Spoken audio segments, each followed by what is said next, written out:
belles moms, j'espère que vous allez bien. Je vous fais cette petite capsule parce que j'ai des mamans dans mon entourage qui viennent tout juste d'accoucher, puis on dirait que ça me replonge vraiment dans mes souvenirs de, bon, quand je venais d'accoucher, puis quand j'étais toute dans la découverte, dans essayer de trouver des trucs, des meilleures façons de faire, des trucs pratico-pratiques, mais pas juste pour mon bébé, vraiment pour me préparer. Quand on sort, qu'est-ce qu'on met dans le sac à couche? Quand on sort, puis qu'on est une maman qui donne le biberon, comment qu'on prépare le biberon, etc. Donc, j'ai des amis qui me posent des questions vraiment très spécifiques, puis je souligne ici leur courage parce que moi, on dirait que j'avais pas le courage de dire que je connaissais pas la réponse. Je me disais, je vais l'essayer par moi-même. Fait que je demandais pas nécessairement aux autres, je faisais mes recherches, puis j'essayais d'y aller selon moi, mais je les trouve vraiment belles et bonnes de venir me poser leurs questions. Je suis tout le temps super ouverte à répondre à ces questions-là. Donc là, c'est une capsule que je voulais faire, ça fait longtemps, mais à chaque fois que j'ai du temps pour faire mes capsules, je n'ai pas le sac à couche de mon garçon parce que mon garçon, souvent, il est à la garderie ou justement, il est sorti pendant que je fais mes capsules. Donc là, je me suis dit, de toute façon, j'en ai pas nécessairement besoin du sac à couche. Je veux juste vous montrer ce qu'il y a dedans le sac à couche. Parce que de toute façon, ça veut pas dire que vous avez le même sac à couche que moi. Puis je vais vous expliquer un peu comment je le mets dans mon sac à couche, mais je pense que vous allez être capable un peu de le placer dans votre tête puis voir qu'est-ce qui fit avec votre sac. Mais je vais vous expliquer tout ce que je mets dans mon sac à couche ou tout ce que je mettais parce qu'il y a des choses aussi que je vais adapter quand Mathéo était vraiment plus jeune versus aujourd'hui, il y a des choses que j'ai moins besoin. Vous allez comprendre au fil de la vidéo. Donc, j'espère que ça va vous aider. J'espère que ça va vous enlever un poids de moins sur les épaules, de savoir que quand vous sortez, vous êtes préparé puis vous avez tout sous la main, quoi qu'il arrive. Et puis, ça, c'est mon sac à couche, je tiens à le préciser. Mais pour les mamans qui ont d'autres trucs, commentez-le dans la zone de commentaires. Finalement, donnez-nous vos trucs, donnez-nous, peut-être que j'ai oublié des petites affaires, donc dites-le nous dans les commentaires pour qu'on puisse faire le plus parfait sac à couche qui existe et être prête à tout. Donc, sans plus attendre, on se lance dans le sac à couche.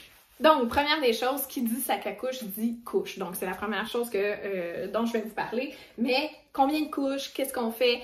Moi, j'ai deux petites pochettes qui sont vraiment à l'avant du sac, qui sont facilement accessibles. Donc, une couche, je veux que ce soit vraiment facilement accessible. Mon chum, il a la manie de les mettre dans le fond.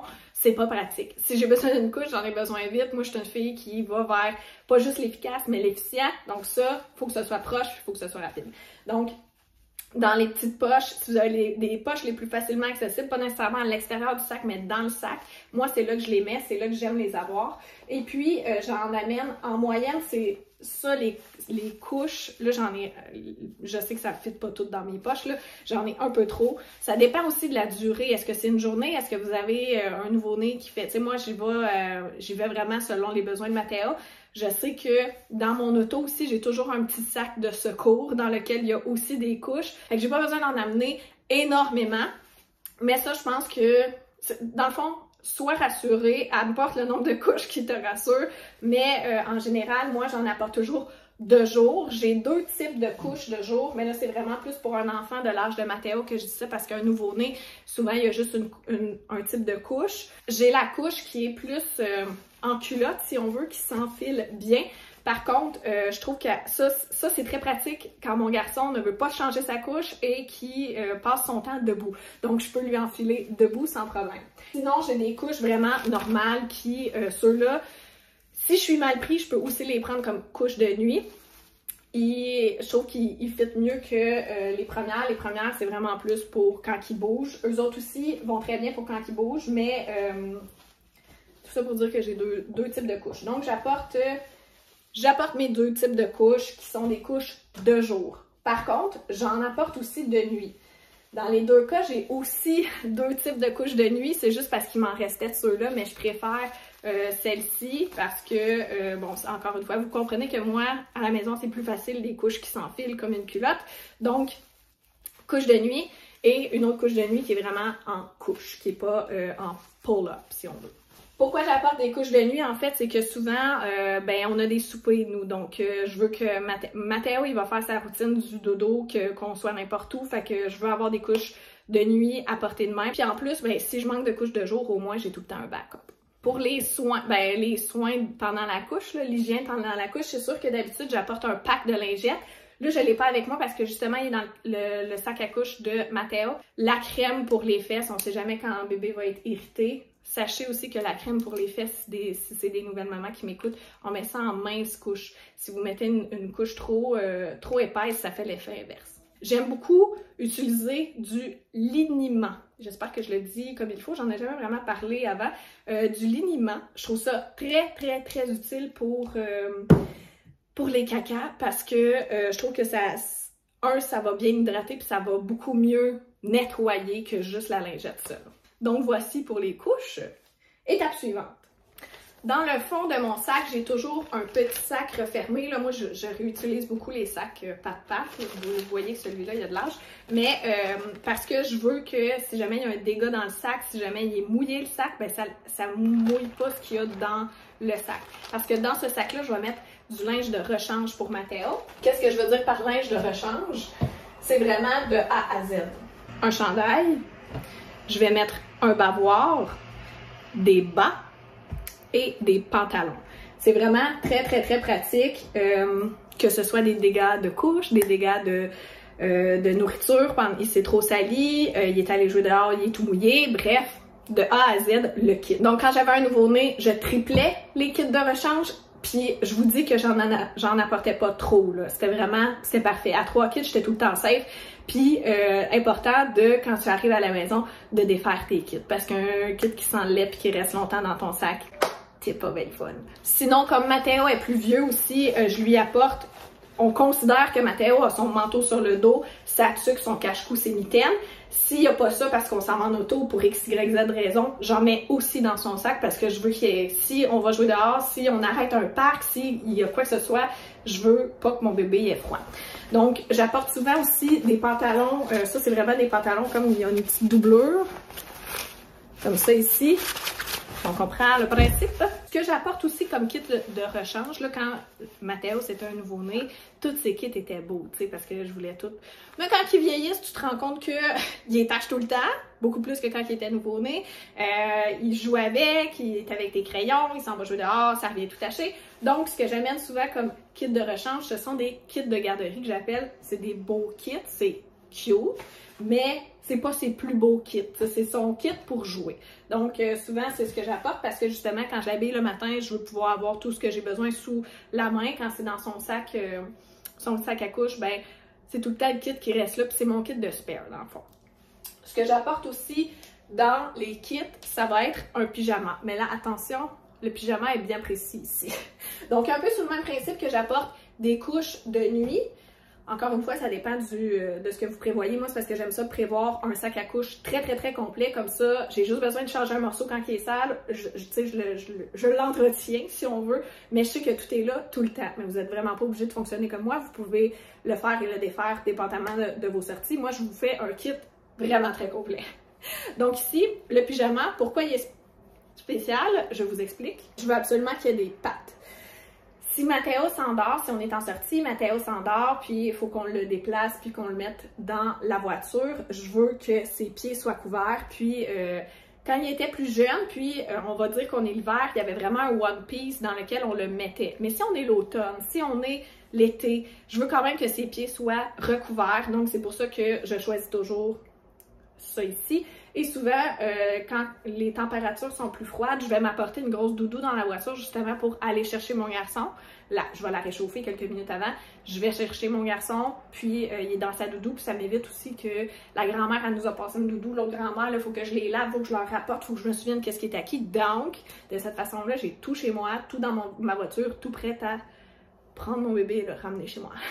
Parlant de doudou, ce n'est plus quelque chose que j'apporte beaucoup, je vais vous avouer, mais quand j'étais jeune. Quand Matteo était jeune, j'apportais tout le temps une doudou pour l'endormir.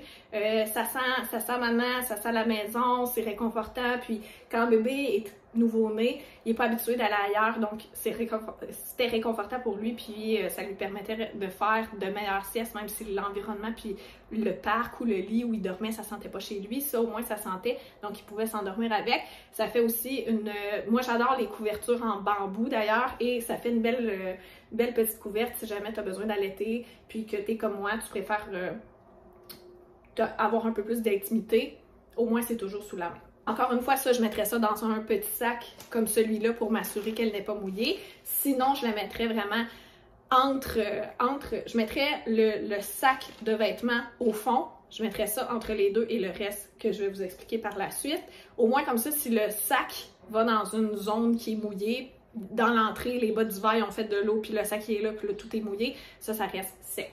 Pour les mamans que, comme moi, bon, le bébé mange, donc c'est plus seulement de l'allaitement, c'est plus seulement du biberon, c'est vraiment aussi de la nourriture. Nous, Mathéo, ben, on réussit à aller au restaurant avec, ou pour aller souper ailleurs, et la bavette que je vous recommande à 110%, qui se transporte bien, que tu sais, mes bonnes bavettes restent à la maison. J'aime beaucoup les bavettes qui ont un petit creux, comme ça rapatrie le manger. Mais ça, c'est un bon passe-partout, parce que justement, ça couvre les manches, ça couvre jusqu'ici, et puis, oui, il y a une petite poche. C'est pas tout à fait la même chose que mes bonnes bavettes, là, mais au moins, ça cache la plupart de ses vêtements. Et ça se plie de façon à ce que ce soit vraiment, vraiment petit, puis ça ne prenne pas de place dans le sac à couche. Là, j'essaie de le rapatrier comme je le fais d'habitude. C'est un petit peu raté, mais tu sais, je le rentre tout dans la petite poche du bas, puis ça rentre dans une poche de côté, ça rentre dans le bas, ça rentre partout. On poursuit avec bébé qui mange. Ça, j'ai trouvé ça au Maxi, je pense, dans une épicerie. C'est petit contenant, comme ceci, comme cela. Et à l'intérieur, il y avait des ustensiles. Fourchette, cuillère, en petit plastique, genre. Et à l'intérieur, je mets aussi une brosse à dents. Parce que mon garçon a des dents, on brosse les dents. Je suis pas sûre parce que moi, personnellement, je suis un peu freak là-dessus. Là, il me manque de pâte à dents. J'ai pris ma pâte à dents qui était dans mon sac à couche. Présentement, il faut que j'en rachète d'autres. Donc là, présentement, tout ce que je traîne, c'est la brosse à dents. Je serais portée à lui brosser les dents seulement avec de l'eau si je n'ai pas ma pâte à dents. Par contre, mon médecin m'a dit, il y a 2 semaines, quand je suis allée le voir pour Mathéo, que comme notre eau au Québec, en tout cas, je ne sais pas si c'est au Canada, mais comme notre eau au Québec n'a pas de fluor dedans, on pourrait mettre une petite quantité de notre pâte à dents dessus. Mais je suis pas sûre que je suis game de le faire. Je suis pas sûre. S'il y a des dentistes, des spécialistes du domaine dentaire ici, vous me direz en commentaire ce que vous en pensez. Est-ce que je veux pas dire qu'il m'a menti, mais je doute. Pour compléter le niveau alimentation, le verre d'eau. Donc j'apporte toujours un verre d'eau. Là, j'ai pas rien mis dedans. Ces petites étiquettes-là, vous savez d'où ça vient? Je vous donne un petit indice. Je les adore. Vous savez même pas combien de fois ce verre d'eau-là est au lave-vaisselle, puis l'étiquette reste encore là. Donc, les étiquettes, c'est beaucoup pour la garderie, mais j'aime ça les traîner même chez mes amis parce que souvent, on achète les mêmes choses pour nos enfants et puis là, ils se ramassent avec le même verre, puis on sait plus qu'est-ce qui est acquis. Moi, je suis un peu dédaigneuse, donc j'aime ça avoir mes choses. Je veux juste aussi vous mentionner une petite chose par rapport au verre 360. C'est que, tu sais, au-dessus, ça s'enlève. J'ai vu, ça fait quelques mois de ça, une maman qui ne savait pas que ça s'enlevait. Donc, elle ne le lavait pas, ou pas très bien, ou tu sais, juste les côtés comme ça, sans vouloir trop l'arracher. Mais ce que ça fait, c'est que ça ramasse beaucoup de choses ici. Donc, elle a dit que c'était terrible. Puis, elle a passé le message pour celles qui, comme elle, ne le savaient pas. Alors, moi, je vous propage le message aussi. Ça s'enlève, tout se nettoie à peu près. Quand c'est pour enfants, là, c'est très rare qu'il y ait des bouts qui ne se défont pas. Niveau alimentation aussi, j'apporte souvent des petites collations déjà faites en sac ou des yogourts, des petits yogourts qui se boivent avec le petit bec. Ça, c'est très winner. Donc, des petites collations, des petits légumes, des petits fruits, des petites choses que si jamais on en a besoin durant la journée, on a toujours ça sous la main, puis on n'est pas obligé d'arrêter au resto. Puis souvent, dans les restos, c'est pas nécessairement adapté pour les enfants. Donc, des petites collations aussi dans les petites poches. Vous allez être en business avec ça. Je ne m'éterniserai pas sur la partie biberon parce que je pense que je vais vous faire une capsule complète là-dessus. Si ça vous intéresse, laissez-le moi savoir comment je préparais mes biberons, comment je m'assurais que ce soit tout le temps à la température, si j'ai pas mon chauffe-biberon, si j'ai rien, comment je faisais quand j'étais en transport. Et sachez que on était souvent en mouvement. Moi, je serais restée beaucoup à la maison, mais j'ai un chum qui aime beaucoup faire des activités, beaucoup voir la famille. Donc, on était souvent partis. Donc ça, c'est mes petits biberons. Ils sont en verre. Je m'en suis acheté aussi en plastique. Comme là, Mathéo les prend tout seul, mais les échappe aussi par terre tout seul. Donc, c'est moins pratique. je préfère toujours apporter plus que moins, donc je mettrais toujours un biberon de plastique plus grand pour m'assurer qu'il ne casse pas ou quoi que ce soit.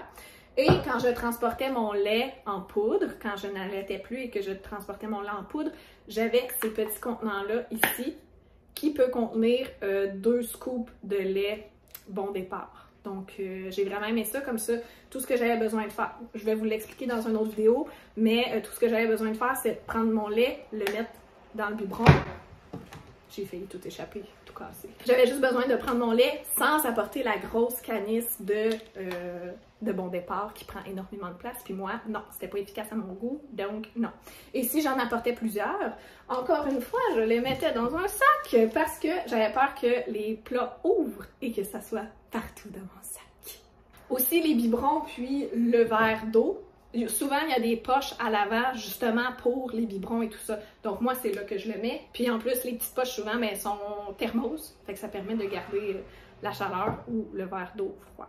Si votre enfant prend les suces, alors toujours avoir au moins une suce de spare. Idéalement avec un attache, mais là, j'en ai pas parce que Mathéo, il prend presque plus la suce. Donc, j'en ai pas sous la main. Mais suce à ne pas oublier, et moi je le mets encore une fois avec les biberons pour être sûr que s'il y a quelque chose, j'ai pas besoin de chercher dans mon sac, c'est très facilement atteignable. Là on tombe dans le médical presque, soin, bref. Quand on a vraiment une sortie, un souper, on s'en va, puis je sais qu'on va faire la routine du dodo de Mathéo, j'ai toujours ma poche prête.